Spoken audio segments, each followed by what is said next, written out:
कोटा के इस ऐतिहासिक कवि सम्मेलन में आपकी जानदार उपस्थिति को प्रणाम करता हूँ।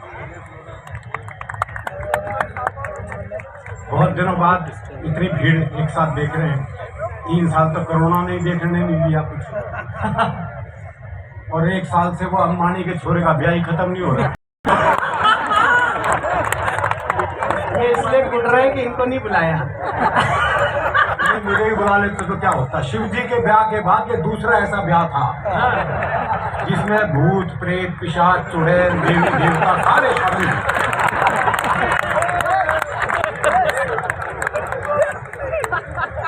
अब आनंद लेंगे, हंसेंगे बस, क्योंकि कोरोना काल ने मुझे हंसने नहीं दिया। सबसे पहले क्या क्या कहा गया, वर्क फ्रॉम होम। बताओ हम कैसे करें।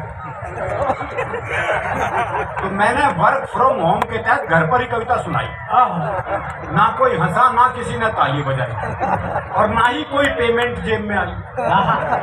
कई कष्ट एक साथ थे जी।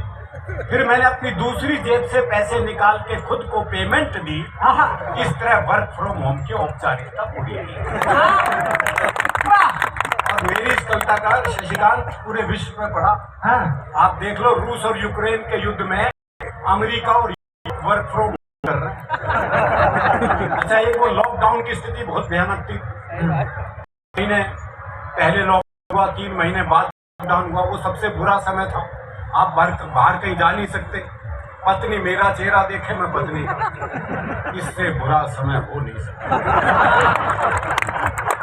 हमारा काम हर दूसरे तीसरे दिन सूटकेस लेके निकलने का। वो 3 महीने हो गए घर में पड़े हुए।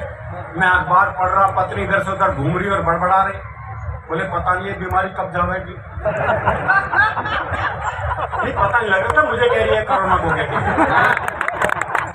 तो मैंने सोचा कुछ पल अलग ढंग से जिया जाए और किसी महिला मित्र को वीडियो कॉल किया जाए, उसको परिवर्तन हो जाए। ये सोचकर मैंने अपनी सबसे सुंदर महिला मित्र को वीडियो कॉल मिलाया, लेकिन उसने फोन ही नहीं उठाया। थोड़ी देर बाद लैंडलाइन पर उसका फोन आया। मैंने फोन ना उठाने की शिकायत की तो उसने समझाया, देखो सारे ब्यूटी पार्लर बंद है, अपना चेहरा नहीं दिखाऊंगी। मैं भी भाभी जी की तरह चुड़ैली लग रही हूँ, इसलिए वीडियो कॉल नहीं एक आप जानते हो उस वक्त क्या स्थिति थी। इसमें सब कुछ सही था, केवल उसने भाभी जी नहीं कहा था। नहीं, वो कई बार फोन पे कहना पड़ता है, मजबूरी होती है। समझते नहीं है बात। कपड़ों की स्थिति आप जानते हो उस वक्त क्या थी। निक्कर और बनियान में टाइम कट रहा था। कपड़े बेचारे लटके लटके लटक गए थे। अच्छा, अलमारी में रखे हुए कपड़े ये सोच रहे थे मालिक है भी या निमट लिया। और बात हरियाणा की कर रहे थे, वर्दियों की बात हुई। वही ध्यान है, पुलिस के सिपाही को छुट्टी चाहिए थी। पहुंच गए SHO के पास, बोले छुट्टी चाहिए। बोले बहुत काम है, छुट्टी नहीं मिल सकती। बोले जी छुट्टी तो मैं लेकर आऊंगा। बोला अच्छा एक सवाल का जवाब दे दे, छुट्टी दे दूंगा। बोले सवाल कुछ भी पूछ लो। बोला अच्छा ये बता, कटप्पा ने बाहुबली को क्यों मारा। ये अंतरराष्ट्रीय सवाल पूछ लिया जी उससे। बोले ये बता, कटप्पा ने बाहुबली को क्यों मारा। बोले हो सकता है बाहुबली ने कटप्पा को छुट्टी देने से मना कर दिया।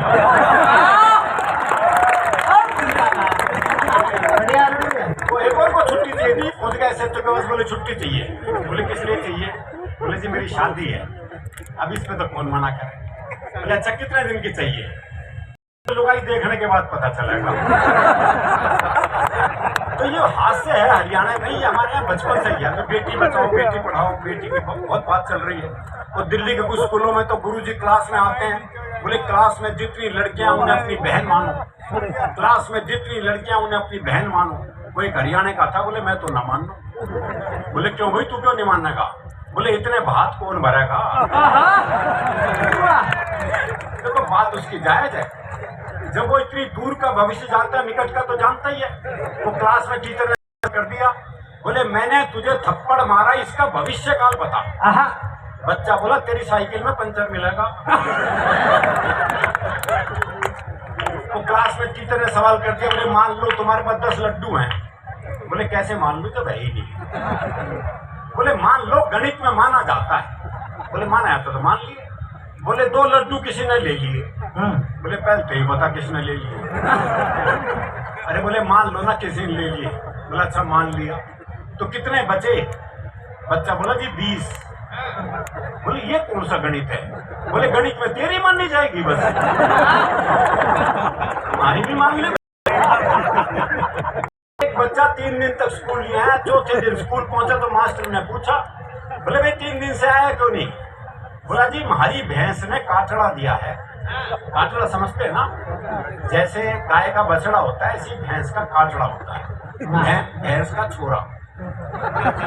बोला जी हमारी भैंस ने काटड़ा दिया है। तो मास्टर बोला भी इसमें क्या खास बात हो गई? बोले खास नहीं तो तू दे के दिखा।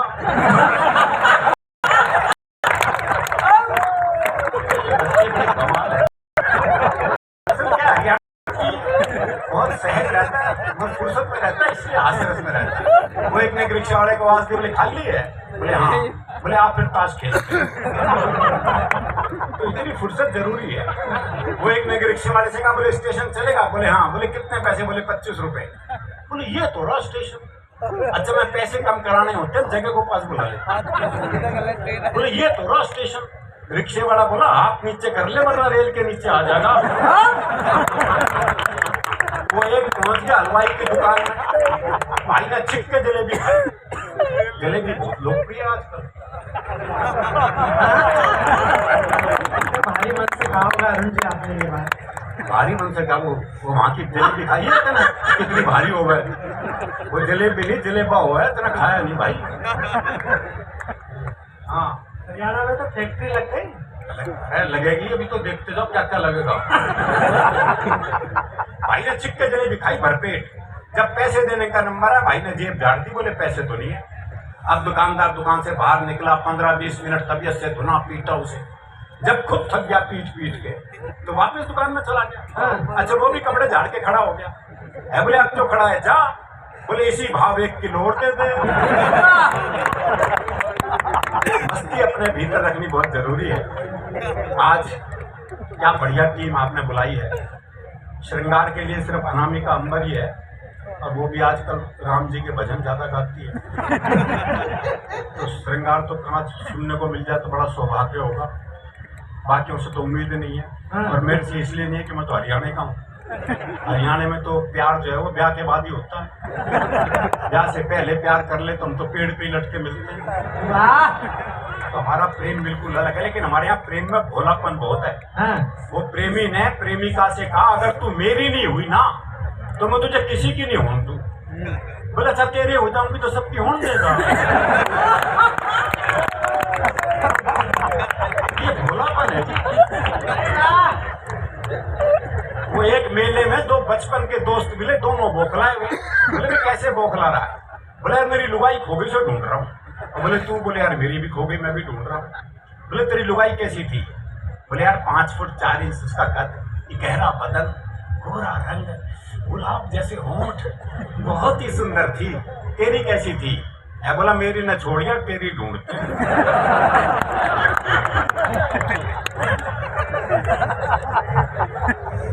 तो ये आनंद है जी हमारे यहाँ। कोई मेरा एक दोस्त मिला, उसके दोनों होठ पूरी तरह जले हुए। मैंने कहा होठ कैसे जल गए? बोला पत्नी मायके जा रही थी, स्टेशन छोड़ने गया था, मारे खुशी के इंजन चूम लिया। हमारी खुशी भी अलग अलग ढंग से प्रकट होती है जी। अभी वो पखवाड़ा बनता है, फरवरी में पूरा पखवाड़ा है वो। पहले 7 दिन वैलेंटाइन डे, फिर anti Valentine day, chocolate day से शुरू होके ब्रेकअप डे तक। उसमें आता है एक प्रपोज डे। वो हरियाणा में एक छोरे ने प्रपोज किया छोरी को, बोले मैं तेरे ब्याह करना चाहता हूँ। तो छोरी बोली पुराना किसी नए प्रपोज कर। तो लड़का बोला ऐसा है तू मेरे छोरे से अपनी चिता में आग लगवाना पसंद करेगी? विवाह का ये मौलिक प्रस्ताव ये हमारे यहाँ ही संभव है। और ब्रेकअप के लिए भी बड़ी बड़ी बात नहीं चाहिए, बहुत सामान्य बात पे हो जाता है। वो प्रेमी ने प्रेमिका को जैसी सीने से लगाया, तो प्रेमिका बोली तेरा दिल बड़ा कुरकुरा सा है। अरे बोले दिल कुरकुरा कौन है? तने बीड़ी का बंडल तोड़ दिया। और जो महिला पुरुष का औसत है एवरेज, अब तो काफी सुधार हो गया, लेकिन अभी भी हरियाणा में पुरुष ज्यादा है, महिलाएं कम है। छोरों के ब्याह नहीं हो रहे, वो एक का 40 साल की उम्र तक ब्याह नहीं हुआ, बहुत दुखी हो रहा था। अपने दोस्त से बोला, यार मैंने तो लगा मेरी वाली भ्रूण हत्या में मारी गई। सर ये तकलीफ है हमारी, और ये तकलीफ तब और बढ़ जाती है जब ओलंपिक हो, पैरा ओलंपिक हो, कॉमनवेल्थ गेम हो या एशियाड हो, जब हरियाणा की छोरियां पदक लेके आती हैं तो ये तकलीफ और बढ़ जाती है। और सर ये तकलीफ और भी ज्यादा बढ़ जाती है जब वही पदक लाने वाली छोरियां जंतर मंतर पर बैठी होती हैं और कोई उनकी सुन नहीं रहा होता। वाह, ये प्रेम की बात चली तो एक छोटी सी कविता याद आ गई मुझे। मैंने सोचा पुराने जमाने को वापस लाया जाए और इस बार प्रेम पत्र थ्रू कबूतर भिजवाया जाए। वाह, मैंने कबूतर के पंजे में चिट्ठी अटकाई और उसे बात समझाई, देखो भाई ये तो याद नहीं ये कौन से प्यार की कौन सी चिट्ठी है, पर तुम ऐसा करना, यहाँ से 5 गली छोड़ के 6ठी गली में जाना और वहां जो गुलाबी छत वाली गुलाबी सी लड़की है ना नीलू, उसकी मम्मी को ये चिट्ठी दिया। कबूतर बोला, हे आदिकालीन युग के देवदास, इस युग में भी चिट्ठियों से आस। अब मैं फालतू उड़ान नहीं भरता हूँ, मैं खुद अपनी कबूतरी को व्हाट्सएप करता हूँ। तो चले गए, पहले आदमी 5-5 पेज का प्रेम पत्र लिखता था, इतनी मेहनत होती थी, बाद में सिर्फ नाम ही बदलना होता था। फिर वो टेलीफोन का जमाना आया, तो मुझे एक शेर याद आ गया कि कर दिया इजहारे मोहब्बत हमने भी टेलीफोन पर, बात तो लाखों की थी 1 रुपए में हो गई। वाह, और अब तो मोबाइल का जमाना आ गया जी, आदमी मोबाइल पे आई लव यू टाइप करता है, वो भी पूरा नहीं, ILV और वाई, और एक साथ 25-30 को सेंड। कहीं से जवाब आएगा। वो उदय प्रताप सिंह जी की 4 पंक्तियां हैं कि हर फैसला होता नहीं सिक्का उछाल के, ये दिल का मामला है जरा देख भाई। हर फैसला होता नहीं सिक्का उछाल के, ये दिल का मामला है जरा देखभाल के। मोबाइलों के दौर के आशिक को क्या पता, रखते थे कैसे खत में कलेजा निकाल। वो प्रेम अब रहा नहीं, लेकिन हरियाणा का प्रेम अब भी ऐसा ही है। हमारे यहाँ पशु पक्षियों तक का प्रेम ऐसा है। वो मेरा एक दोस्त है जी, उसने तोती पाली, दुनिया तोता पालते और तोती पाली।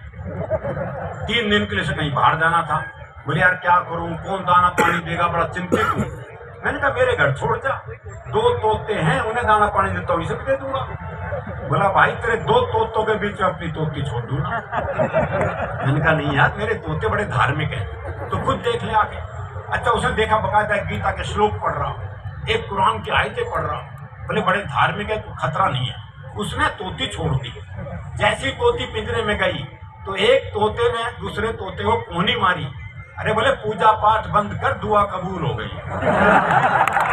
तो पूजा पाठ भी क्या निकला है तो भरोसा नहीं है, क्योंकि कितने धार्मिक है हमें पता है। जब हम मंदिर जाते हैं, जूते ऐसी जगह उतारते हैं जहां से भगवान भी दिखता है और जूते भी, बल्कि जूतों का दिखना ज्यादा जरूरी है। भगवान तो वही मिलेगा। तो हमारा धार्मिक मामला बिल्कुल अलग है। वो एक हरियाणा का बूढ़ा मरण हो रहा था, तो एक ने कहा मरण ना हो रहा, अब तो राम का नाम ले ले। अरे बोले के नाम ले लूं, 15 मिनट बाद आमना सामना ही ना बोलेगा। हमारी धार्मिक स्थिति भी अलग है। दरअसल क्या हमारे यहाँ, अच्छा देखो आप पूरे हरियाणा में आपको कहीं वृद्ध आश्रम की समस्या बहुत कम मिलेगी। हरियाणा में अगर बूढ़े को पता लग जाए कि बेटा मुझे वृद्ध आश्रम में छोड़ के आने वाला है, तो बाप खुद बेटे को अनाथालय छोड़िए। बोले जमा कर लो, इसने मेरा ना आई। हमारी मस्ती बिल्कुल मन का साफ होता है, जो मन में वो जवान पे। वो एक मुकदमा चल रहा था, एक ताई गवाही के लिए आई। अच्छा, दोनों वकील उसी के गांव के। तो पहले वकील ने पूछे, बोले ताई मुझे जाना है? खूब जानू हूँ, गुलाब सिंह का छोरा है। तो 1 नंबर का झूठा, तेरी लुगाई तक तो छोड़ के चली गई थी। बेचारा वकील सन्न रह गया। उसने दूसरे वकील की तरफ इशारा कर दिया, बोले इसे जाना है ताई? बोले खूब जानू हूँ, करने अलकाने का छोरा है यो, 1 नंबर का याश, तेरी लुगाई से भी इसका चक्कर था।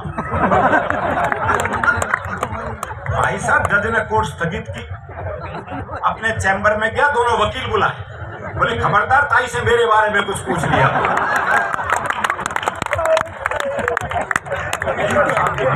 मामला रहना भी चाहिए। कहते हैं डर के आगे जीत है। हमारे यहाँ तो डर के आगे भी हास्य रसी है। वो एक चौधरी रात को सुनसान जंगल से जा रहा था, सामने से 40 साल की महिला, सफेद साड़ी पहने, बाल बिखराए, हाथ में दीप जलाए, कहीं दीप जले, कहीं दिल टाइप गाना गाती आ रही थी। पास आके बोली मैं चुड़ैल हूँ, तो चौधरी बोला फिर चिपटती क्यों ना। ऐसा चुड़ैल भी क्या कर लेगी। एक कविता सुनाता हूँ। ये मैंने कल्पना करी है कि स्वर्ग में जो देवी देवता हैं, इनके वाहन कितने युगों से काम कर रहे हैं, तो वहां भी जानवर अधिकार आयोग पहुंच चुका है। तो उन्होंने बताया कि तुम इतने युगों से काम कर रहे हो, तुम्हें भी छुट्टी चाहिए। तो सब वाहन छुट्टी के लिए अप्लाई करते हैं। ब्रह्मा जी क्योंकि सृष्टि के निर्माता हैं, इसलिए उन्हें सरपंच बना दिया गया है। तो एक एक वाहन अपने तर्क दे रहा है कि मुझे छुट्टी क्यों चाहिए। ये विषय सुनिएगा। सबसे पहले पक्षीराज गरुड़ आए, बोले विष्णु जी शिव जी से मिलने प्रतिदिन जाते हैं, उनसे बतियाते हैं, उनका तो कुछ नहीं जाता, पर शिव जी के गले में पड़े सांप देखकर मेरे मुंह में पानी भर आता है। इतने स्वस्थ, इतने लजीज, इतने पौष्टिक सांप मेरी जगह होते तो क्या करते आप। कुछ दिन मैं भरपेट सांप खाना चाहता हूँ, इसलिए छुट्टियां लेकर हिंदुस्तान जाना चाहता हूँ। कुछ दिन मैं भरपेट सांप खाना चाहता हूँ, इसलिए छुट्टियां लेकर हिंदुस्तान जाना चाहता हूँ। भारत ने बहुत सारे सांप संभाल रखे हैं, अपनी आस्तीन में पाल रखे हैं। वाह वाह वाह वाह वाह वाह वाह वाह वाह वाह वाह। मोर ने कहा नीचे देखो, वो सुंदर अभिनेत्री मुझे बुला रही है, बुरी तरह मचा रही है शोर। ये दिल मांगे मोर, ये दिल मांगे मोर। अपने मोर होने का फर्ज भी निभाऊंगा, मुंबई जाऊंगा, अपने पैर नहीं इन हीरो हीरोइन के नंगे बदन देखकर मेरा मन रोता है। इन्हें सिखाऊंगा, देखो नृत्य ऐसे होता है। वाह वाह वाह वाह वाह वाह वाह वाह। चूहे से पूछा गया छुट्टी क्यों चाहिए बताओ। चूहा बोला कारण अपने आप समझ में आ जाएगा, थोड़ी देर मेरे सवार को अपने ऊपर बिठा कर दिखाओ, 2 मिनट में करने लगोगे हाय हाय। वो सवार और ये सवारी, इतना बड़ा अन्याय। महाराज मुझे न्याय चाहिए 100%, छुट्टी क्या, मुझे तो चाहिए रिटायरमेंट। रिटायरमेंट इसलिए चाहिए हजूर कि एक बार अंगड़ाई लेना चाहता हूँ भरपूर। सरकारी गोदाम में जाऊंगा और अपनी फेवरेट डिश खाऊंगा। मैं कुतरूंगा उन वनों को जो सिर्फ फाइलों में उगे हैं। मैं कुतरूंगा उन वनों को जो सिर्फ फाइलों में उगे हैं, और प्लेग फैलाऊंगा उनमें जो इंसानियत कुतरने में लगे हैं। वाह। हंस ने कहा मैं ही कौन सा सुखी हूँ, पर मैं सरस्वती जी से नहीं इनके पुत्रों से दुखी हूँ। एक रात में 20-20 कवियों को सुनना नहीं खलता, पर कौन किसकी क्या सुना रहा है ये आसानी से पता ही नहीं चलता। छुट्टी मिल जाए तो काम करना है नेक, मैं श्रोताओं की चेतना में जाऊंगा और जगाऊंगा उनका विवेक। बहुत अच्छे, वाह वाह वाह वाह वाह वाह। अच्छा, आप सोच रहे होंगे कि लक्ष्मी ने, उल्लू ने छुट्टी क्यों नहीं मांगी। दरअसल क्या हुआ कि लक्ष्मी को तो मोदी जी ने बैंक में बंद कर दिया और उल्लू को लाइन में लगा दिया। उधर गधा चल रहा था घास, ब्रह्मा जी खुद गए उसके पास, बोले तुम्हें भी छुट्टी चाहिए। गधा बोला मिल जाए तो ठीक है भैया। सॉरी ब्रह्मा जी, बिना सोचे समझे क्या बक गया हूँ, असली बात यह है कि मैं बाप बनते बनते थक गया। छुट्टी मिल जाए तो जरा सुर में देखना चाहता हूँ, और जिन्होंने मुझे हर मौके पर बाप बनाया उनकी माएं देखना चाहता हूँ। और ये आखिरी बंद मैं मोदी जी के उस काम को समर्पित करता हूँ जो मुझे उनका अब तक का सर्वाधिक सही काम लगा। अंत में प्रकट हुआ अंतिम वाहन भैंसा। बोला सबने अपनी कहली तो मुझे भी संकोच कैसा। मेरी डिमांड थोड़ी न्यारी है, मुझे छुट्टी से ज्यादा ड्यूटी प्यारी है। वाह। मेरी मांग आपको भले ही खले, मैं यमराज के हिसाब से बहुत चल चुका, अब चाहता हूँ कुछ दिन यमराज मेरे हिसाब से चले।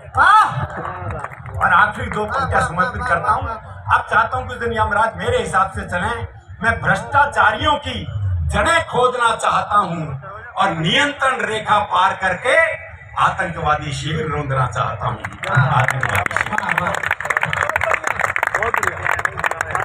ये थे भाई अरुण जेमिनी।